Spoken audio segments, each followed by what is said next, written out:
ಸಿದ್ದರಾಮಯ್ಯನವರ ವಿರುದ್ಧವಾಗಿ ಒಂದು ಏನು ಪ್ರಾಸಿಕ್ಯೂಷನ್ಗೆ ಒಂದು ಆದೇಶ ಮಾಡಿದ ರಾಜ್ಯಪಾಲರು, ಅದರ ವಿರುದ್ಧವಾಗಿ ಇವತ್ತು ಪ್ರತಿಭಟನೆಯನ್ನು ಹಮ್ಮಿಕೊಳ್ಳಲಿಕ್ಕೆ ನಾವೆಲ್ಲ ಸಿದ್ಧರಾಗಿದ್ದೀವಿ ಕರ್ನಾಟಕದ ಜನಗಳು. ಹಾಗೆಯೇ ಒಬ್ಬ ಹಿಂದುಳಿದ ಒಬ್ಬ ಧೀಮಂತ ನಾಯಕ ಸಿದ್ದರಾಮಯ್ಯನವ್ರನ್ನ ಎಲ್ಲೋ ರಾಜಕೀಯವಾಗಿ ಬೆಳೀತಾ ಇದ್ದಾರೆ ಅಂತ ಅಂದ್ಬಿಟ್ಟು ಈಗ BJPಯವರು ಇವ್ರನ್ನ ಬೆಳಿಬಾರ್ದು ಅಂತೇಳಿ ತುಳಿಲಿಕ್ಕೆ ನೋಡ್ತಾ ಇದ್ದಾರೆ. ಇದು ಯಾವುದೇ ಕಾರಣದಲ್ಲೂ ಸಾಧ್ಯವಿಲ್ಲ.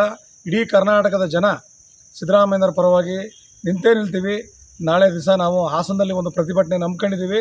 ಸಿದ್ದರಾಮಯ್ಯನವರೇ, ನಾವೆಲ್ಲರೂ ಕೂಡ ನಿಮ್ಮ ಜೊತೆ ಇರ್ತೀವಿ. ಯಾವ ರಾಜ್ಯಪಾಲರು ನಿಮ್ಮ ವಿರುದ್ಧವಾಗಿ ಒಂದು ತನಿಖೆಗೆ ಆದೇಶವನ್ನು ಮಾಡಿದ್ದಾರೆ, ಆದೇಶ ನೀವು ಏನೇ ತಪ್ಪು ಮಾಡದೇ ಇದ್ದರೂ ಕೂಡ ಒಬ್ಬ ಹಿಂದುಳಿದ ವರ್ಗದವರ ನಾಯಕನ ತುಳಿಬೇಕು ಅಂತ ಏನು ಇದು ಷಡ್ಯಂತ್ರ ಮಾಡಿದ್ದಾರೆ, ನಾವನ್ನೆಲ್ಲರೂ ಕೂಡ ನಿಮ್ಮ ಪರವಾಗಿರ್ತೀವಿ, ನಿಮ್ಮ ಜೊತೆಯಾಗಿರ್ತೀವಿ ಅಂತ ಹೇಳಲಿಕ್ಕೆ ನಾನು ಇಷ್ಟಪಡ್ತಾ ಇದ್ದೀನಿ.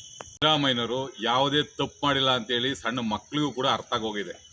ಯಾಕೆಂದರೆ ಮೂಡ ಸೈಟ್ ಅವ್ರ ಹೆಸರು ಯಾವ ಸೈಟು ಕೊಟ್ಟಿಲ್ಲ, ಅವ್ರು ಯಾವ್ದು ಅರ್ಜಿನೂ ಕೊಟ್ಟಿಲ್ಲ, ಯಾವ ಹಗರಣನೂ ಆಗಿಲ್ಲ. ಆದರೆ ಆ ಸಿದ್ದರಾಮಯ್ಯನವ್ರನ್ನ ಸಂಪೂರ್ಣವಾಗಿ ನಾಶ ಮಾಡಬೇಕು, ಹಿಂದುಳಿದ ವರ್ಗದವನು ಯಾವುದೇ ಕಾರಣಕ್ಕೂ ಉಳಿಬಾರ್ದು, ಇಲ್ಲಿ ಪಟ್ಟಭದ್ರ ಹಿತಾಸಕ್ತಿಗಳು ಮಾತ್ರ ರಾಜಕೀಯ ಮಾಡಬೇಕು, ಯಾವುದೇ ಹಿಂದುಳಿದ ದಲಿತ ಅಲ್ಪಸಂಖ್ಯಾತರು ಈ ನಾಡನ್ನ ಆಳಬಾರ್ದು ಅನ್ನೋದು ಅವರ ಏಕೈಕ ದೃಷ್ಟಿಯಿಂದ.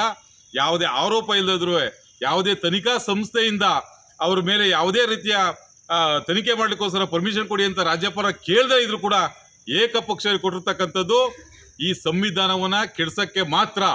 ಈ ಸಿದ್ದರಾಮಯ್ಯನವರು ಈ ರಾಜ್ಯದ ಸಂವಿಧಾನ ಉಳಿಯೋದಕ್ಕೋ ರಾಜ್ಯಪಾಲರ ಈ ನಡೆ ಏನಿದೆ ಈ ಸಂವಿಧಾನವನ್ನು ಕಗ್ಗೊಲೆ ಮಾಡದೇ ಆಗಿದೆ. ಆದ್ರಿಂದ ಈ ಸಂವಿಧಾನ ಉಳಿವಿಗಾಗಿ, ಸಿದ್ದರಾಮಯ್ಯನವರ ಉಳಿವಿಗಾಗಿ, ಈ ಅಲ್ಪಸಂಖ್ಯಾತರು ಹಿಂದುಳಿದ ದಲಿತರ ವರ್ಗದ ಉಳಿವಿಗಾಗಿ ನಾವು ಖಂಡಿತವಾಗ್ಲೂ ಈ ರಾಷ್ಟ್ರಾದ್ಯಂತ ಹೋರಾಟ ಮಾಡೇ ಮಾಡ್ತೀವಿ. ಈ ಸಂವಿಧಾನ ಉಳಿಸ್ತೀವಿ ಅಂತ ಹೇಳಿ ನಾವು ಈ ಮುಖಾಂತರ ನಿಮ್ಗೆ ಹೇಳಿಕೆ ಇಷ್ಟಪಡ್ತೇನೆ. ಸಿದ್ದರಾಮಯ್ಯನವರು ಯಾವುದೇ ತಪ್ಪು ಮಾಡದೇ ಇದ್ರು ಕೂಡ ಷಡ್ಯಂತ್ರದಿಂದ ಈ ಹಿಂದುಳಿದ ವರ್ಗದ ನಾಯಕನ ತುಳಿಬೇಕು ಅಂತ ಏನು ಹೊರಟಿದ್ದಾರೆ ಅದನ್ನು ಯಾವುದೇ ಕಾರಣಕ್ಕೂ ಯಶಸ್ಸಾಗಕ್ಕೆ ಬಿಡೋದಿಲ್ಲ.